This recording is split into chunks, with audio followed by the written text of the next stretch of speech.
Now, the big selling point with this new model, though, is this extended runtime, 32 hours. Yeah, it'll run your full-size fridge for 32 hours. So it's almost a day and a half, right? And we're not even talking about, topping this thing off with solar or using, extra batteries or anything. We're talking about just this one little box. And it is pretty little now, too, by the way. It's only like 42 pounds.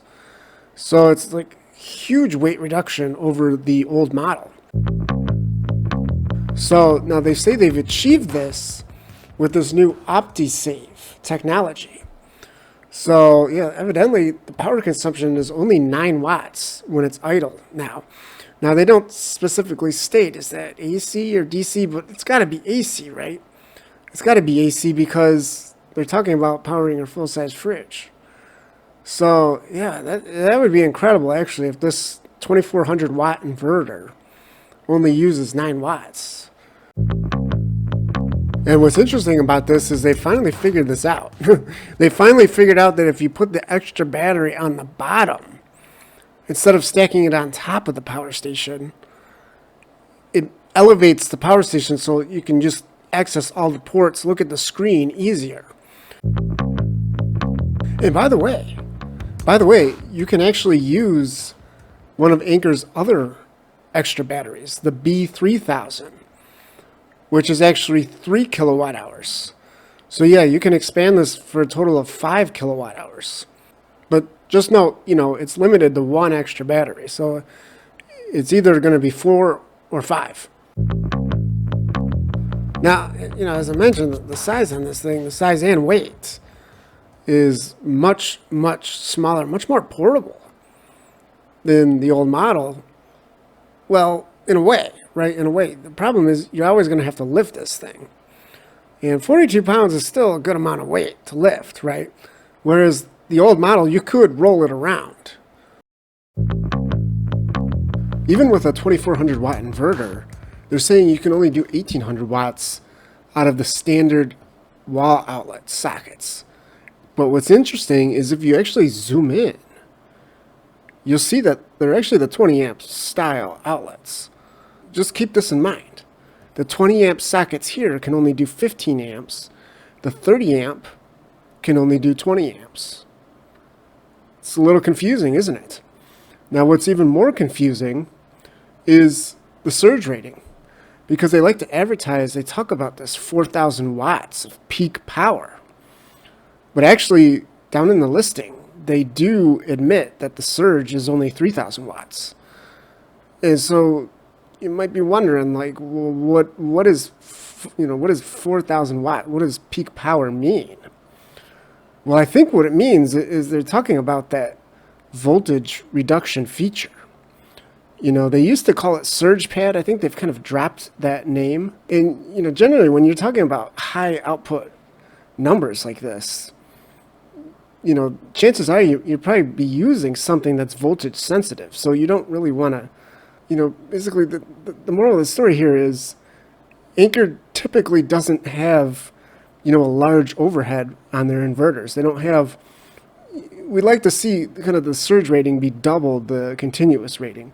And most of the competitors, that is the case. Might not be the best choice if you really want to start up like some heavy equipment, like some, real serious power tools, a huge air compressor, something like that.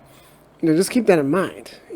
Sure, it'll be fine for, a little drill or something like that. Remember, they're touting this thing as basically having the most efficient inverter, right? With the least amount of losses, the least amount of idle consumption, and still be able to do 2400 watts continuous. So, of course, there's trade-offs here, right? Of course.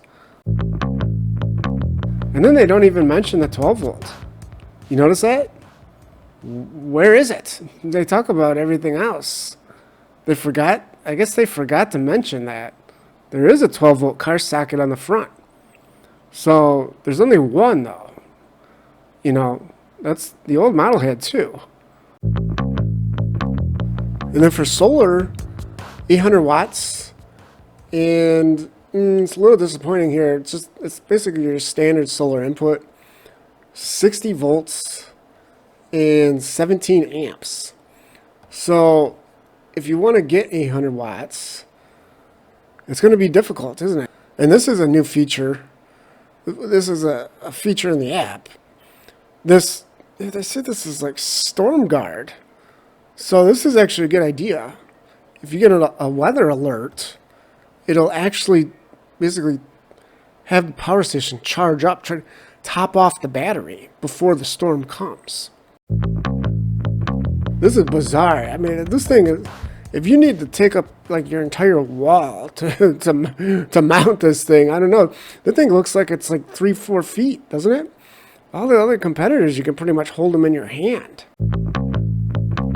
It's not as nice as the older Anker models, is it? I mean, they kind of looks like they really tried to cut costs on these things, right? You know, we don't get that nice LED lights. It just doesn't have quite the finish, you know, the choice of materials and, you know, all the different design details that the older models had. But it does get the new screen, you know, which is a fully digital screen. So the graphics, yeah, you can change it. You know, the color on the battery bar changes. There's even another screen that will show you, you know, the different outputs of the different ports and stuff like that. So stuff you could only see in the app before. So that is kind of cool. That is kind of cool. But yeah, no light, you know, no wheels, and just kind of more of a basic design. So, you know, let me know what you guys think about this. It is impressive that it's so much smaller. The efficiency is really great, as I mentioned, especially for running a full-size fridge, because you're going to have that inverter on the whole time.